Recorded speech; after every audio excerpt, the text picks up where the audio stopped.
Euroinfo je spoločný projekt informačných centier Europe Direct zo Senice, Nitry a Trenčína. Rozhodli sa spoločne vydať na turné a konkrétne turné pre cieľovú skupinu mladých ľudí, študentov, kde by sme ich chceli priblížiť Európsku úniu a možnosti, príležitosti, výhody, ktoré im ponúka, čo môžu vlastne vyťažiť z toho euroobčianstva. Turné odštartovalo v stredu 13. marca v Senici. Na Mestskom úrade sa stretli tretiaci z obchodnej akadémie s manažérmi Europe Direct a zástupcami mládežníckej organizácie Jeff Slovakia. A pre študentov ponúka zúčastňovať sa na rôznych seminároch zahraničných, spoznať nových priateľov v rámci celej Európy z týchto jednotlivých národných sekcií, pretože mladí ľudia majú najväčší potenciál niečo zmeniť do budúcnosti. Tak ide nám vlastne najmä o toto združovať tých mladých ľudí, a aby sme niečo spolu možno do budúcnosti dokázali.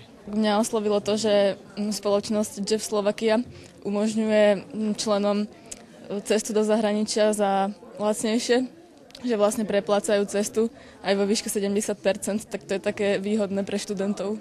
Tí, čo sú alebo sú na vysokých školách, je to pre nich možnosť vzdelávania a ďalšia možnosť vlastne nejakého rozvoja.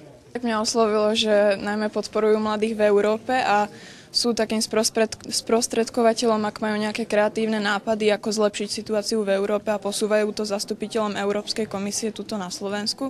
A tak si myslím, že to je veľmi dobrá organizácia a že tu funguje aj v spolupráci s Europe Direct.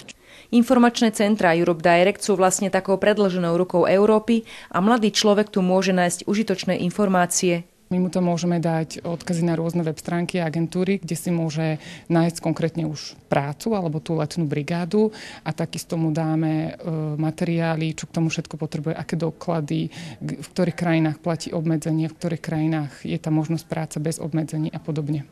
Informačné centrum Europe Direct v Senici sídli na Mestskom úrade a potrebné kontakty nájdete aj na ich webovej stránke.